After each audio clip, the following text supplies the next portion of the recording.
আসো। আজকাল রেজাল্ট দিয়ে কিছু হয় না। আমি তো আমার সর্বোচ্চ দিয়ে চেষ্টা করছি, চাকরি না পেলে আমি কি করব? এখন আমার সময় এই দেশের জন্য কিছু করা। জিন্দাবাদ, জিন্দাবাদ।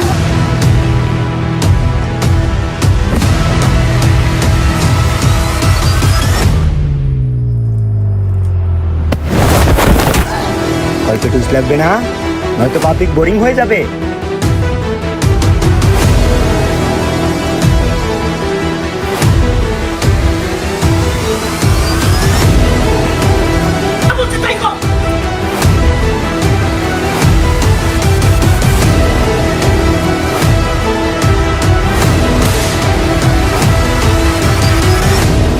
Fuck you.